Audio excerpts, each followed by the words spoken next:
Hello students, last time पे हमने exercise number 1 discuss की थी और हमने कुछ क्वेश्चंस देखे थे एसिड्स बेस सॉल्ट इंडिकेटर्स के बेसिस पे कि किस तरीके से उनका फॉर्मेशन होता है और किस तरीके से क्वेश्चंस आपको अटेम्प्ट करने हैं, क्या लेवल आता है। बट आज हम डिस्कस करेंगे नेशनल साइंस ओलंपियाड में आए जाने वाले सारे क्वेश्चंस जो कि एसिड बेसिस सॉल्ट इंडिकेटर सभी से रिलेटेड है। अब इसमें क्या है कि कैटेगरी है, जैसे मान लीजिए कोई फ्लो चार्ट के फॉर्म में है, कोई असर्शन रीजन के फॉर्म में है, तो इस तरीके से हम बहुत सारे क्वेश्चंस देखेंगे। तो चलते हैं हम फर्स्ट क्वेश्चन की ओर। सबसे फर्स्ट क्वेश्चन आपकी एक्सरसाइज नंबर 2 का, read the given statement and select the correct option. अब ये जो क्वेश्चन है ये असर्शन रीजन टाइप का है। इसमें हो सकता है कि स्टेटमेंट 1 भी करेक्ट हो, 2 भी करेक्ट हो सकता है स्टेटमेंट 1 करेक्ट है, 2 गलत है।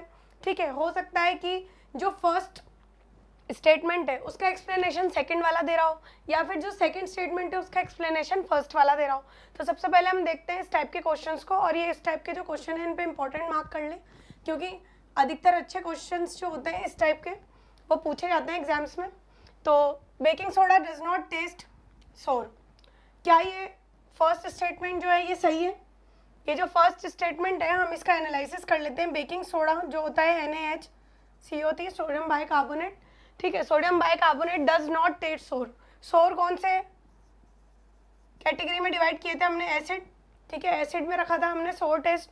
क्या NaHCO3 सोर टेस्ट का होता है? नहीं। तो baking soda does not taste sour, इसका मतलब ये ऑप्शन बिल्कुल करेक्ट है, ये स्टेटमेंट बिल्कुल सही बात कह रहा है। सेकंड स्टेटमेंट, बेसिस आर सोर इन टेस्ट, क्या बेसिस सोर होते हैं टेस्ट में? ये वाली लाइन तो बिल्कुल गलत है। While acids are bitter in taste, ठीक है, तो ये वाली लाइन भी गलत हुई। तो मतलब स्टेटमेंट 2 जो है वो ओवरऑल क्या हो गया? गलत हो गया। तो इसमें हम देख लेते हैं कि कौन सा स्टेटमेंट सही है। तो स्टेटमेंट, अब ये सबसे फर्स्ट ऑप्शन जो है उसमें बोल रहा है both statement 1 and 2 are true and 2 is correct explanation statement 1, तो ये वाला ऑप्शन गलत। Second, both statement 1 and 2 are true but statement 2 is not correct explanation of statement 1, ये भी गलत। अब सी ऑप्शन देखते हैं हम, statement 1 is true but statement 2 is false, तो ये वाला स्टेटमेंट बिल्कुल सही हुआ।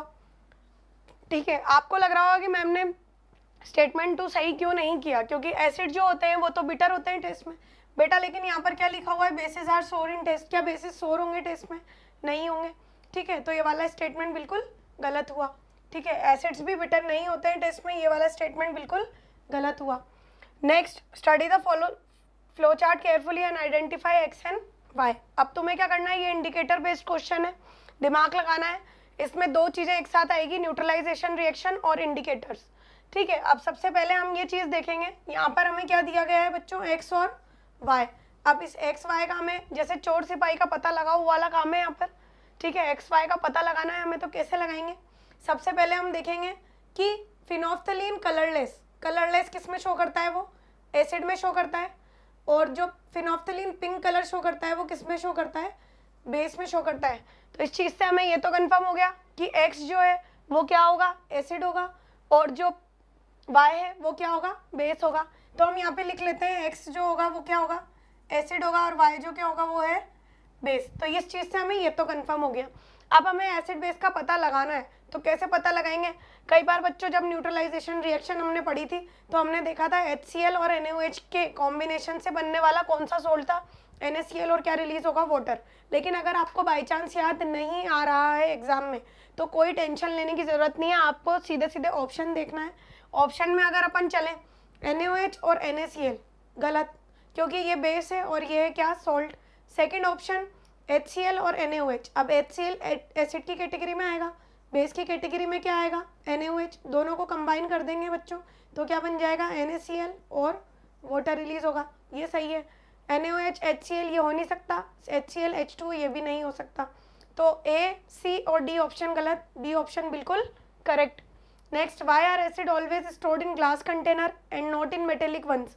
अब एसिड को हम मेटेलिक कंटेनर में क्यों नहीं स्टोर कर सकते?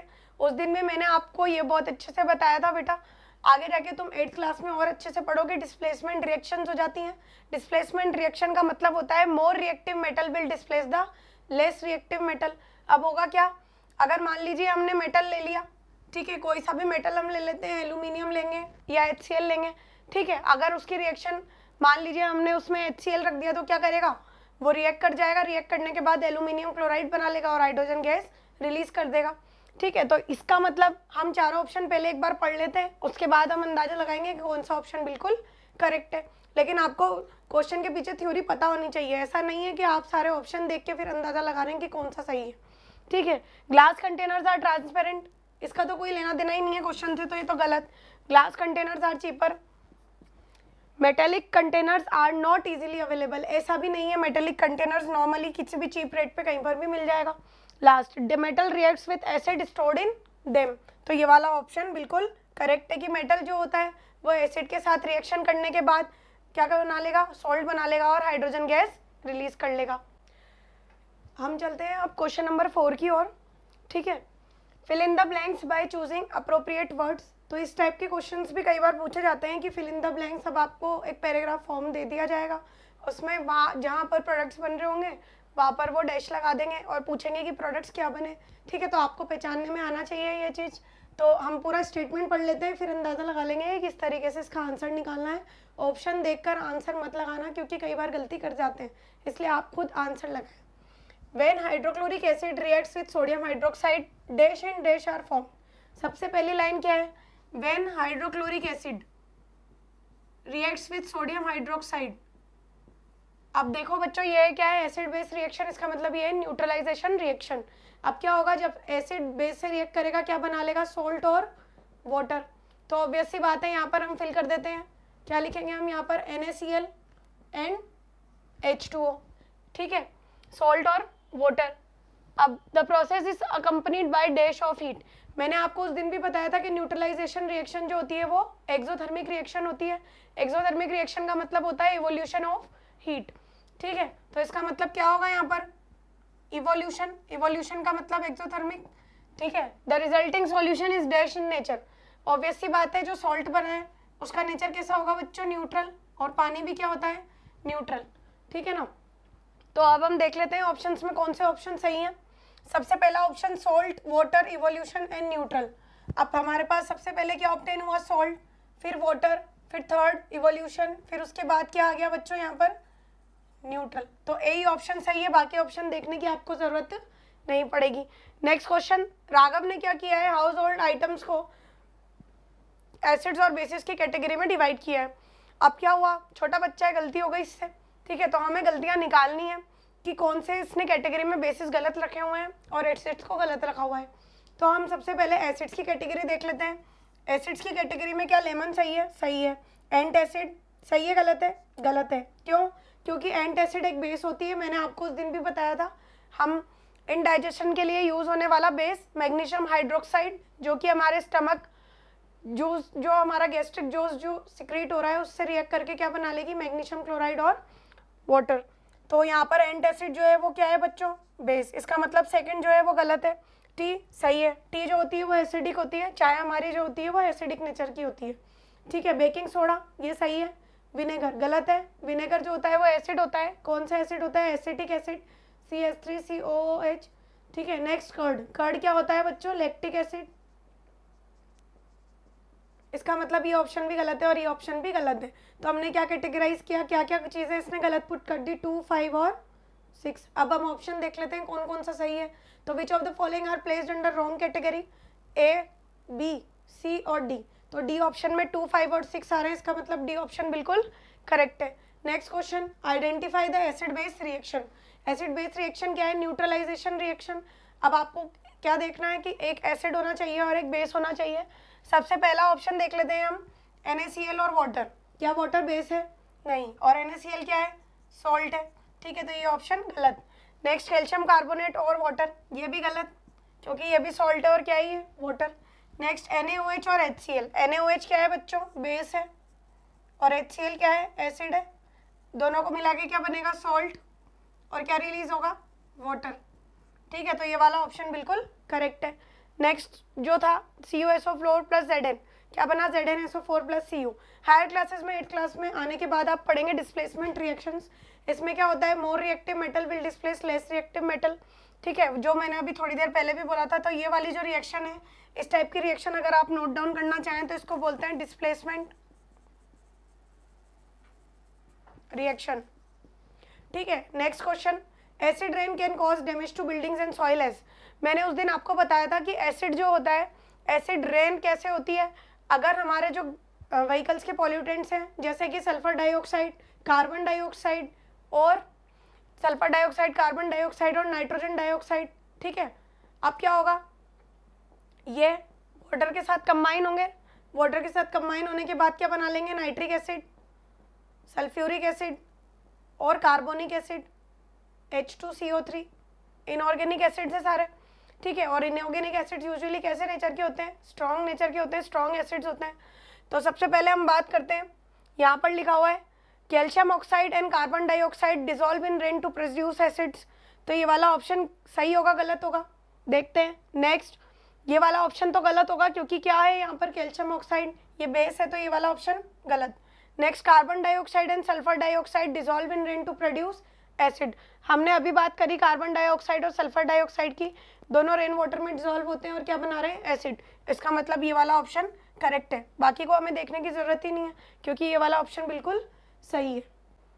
चलते हैं हम नेक्स्ट क्वेश्चन की ओर, क्वेश्चन नंबर 8। अब क्वेश्चन नंबर 8 जो है ये थोड़ा सा लॉजिकल क्वेश्चन है, इसमें आपको इंडिकेटर्स के बारे में भी पूछा गया है, एसिड्स का भी इसमें जिक्र किया गया है। तो हम ये देखेंगे कि किस तरीके से हम इसको सॉल्व करेंगे। सबसे पहले हम इसकी लैंग्वेज को समझते हैं कि ये कहना क्या जा रहा है। Reema prepared an indicator paper by dipping a paper strip in a solution of X. हमें नहीं पता कि वो सॉल्यूशन एक्स क्या है, ठीक है।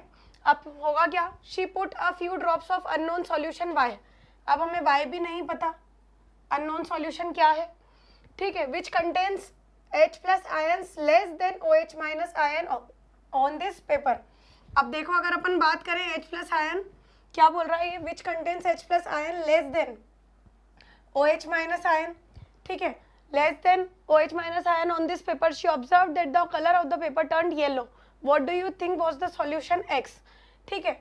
अब आप अगर देखें इसमें तो H प्लस क्या है, कम है, और OH माइनस क्या है, ज़्यादा है, मतलब बेसिक सॉल्यूशन होगा, ठीक है। अब बेसिक सॉल्यूशन होगा, अब ये बोल रहा है कि जो X है वो क्या होना चाहिए। तो बेटा अगर ये येलो कलर शो कर रहा है, इसका मतलब फिनोफ्थलीन, क्या हमने कहीं पढ़ा है आपको फिनोफ्थलीन का येलो कलर शो करते हुए, नहीं, ठीक है। रेड लिटमस टू ब्लू और ब्लू लिटमस टू रेड, तो येलो का तो कोई काम ही नहीं है इसके अंदर। अब बचा क्या, मिथाइल ऑरेंज और टर्मरिक सॉल्यूशन। अब टर्मरिक सॉल्यूशन की अगर अपन बात करें तो इसका H प्लस और OH माइनस आयन अगर लेस है और ज़्यादा है तो टर्मरिक सॉल्यूशन येलो कलर, ये तो ये न्यूट्रल की बात हुई कि वो तो होता ही येलो है। तो बचा क्या हमारे पास ऑप्शन, मिथाइल ऑरेंज।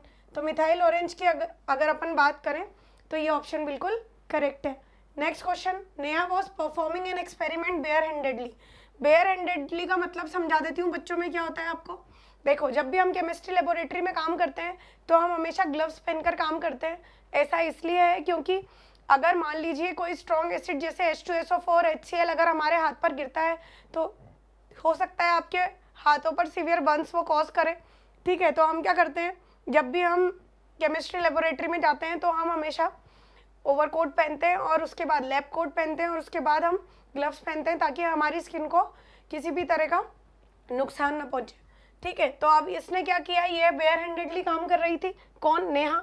अब after the experiment was over she realize that her palms became slippery and smooth.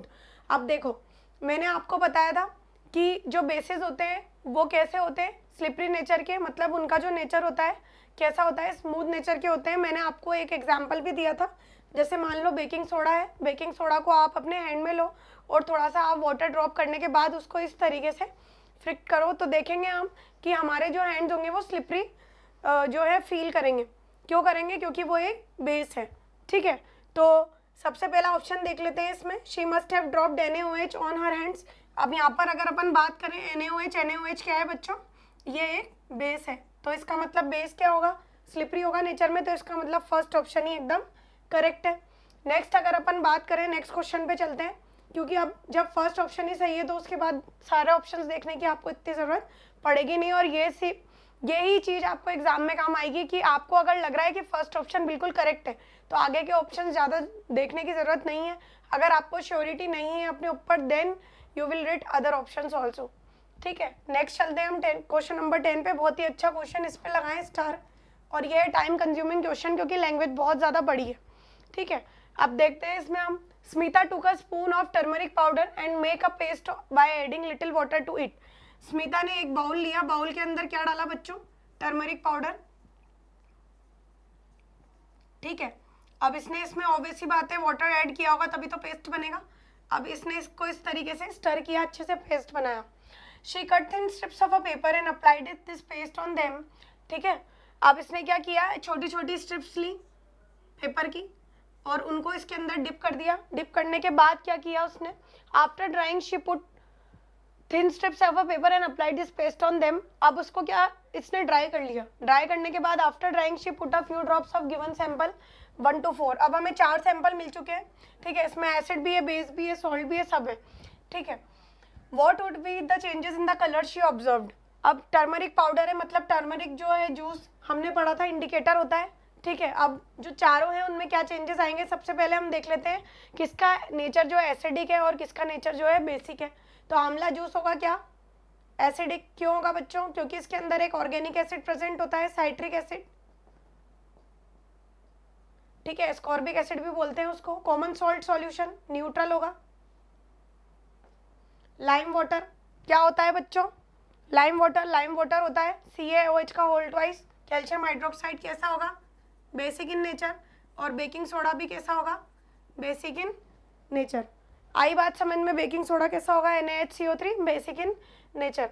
अब हम देखते हैं कि जो टर्मरिक जूस है उसमें क्या क्या चेंजेस हमें देखने को मिलेंगे। तो सबसे पहला क्या है हमारा, एसिड। तो एसिड में कौन सा कलर शो करेगा, येलो। सेकंड क्या है हमारा, बेस। तो बेस में कौन सा कलर शो करेगा, रेड। टर्मरिक रेडिश कलर मैंने आपको उस दिन समझाया भी था। अगर हम हमारे क्लोथ्स पर टर्मरिक गिरा देते हैं और उसके बाद हम सोप सॉल्यूशन से उसको वॉश करने की कोशिश करेंगे तो जो वो स्टेन होगा वो रेडिश ब्राउन कलर का कन्वर्ट हो जाएगा। तो यहाँ पर रेड लिखा है, रेडिश ब्राउन एक ही बात है, कंफ्यूज ना हो उस चीज़ से।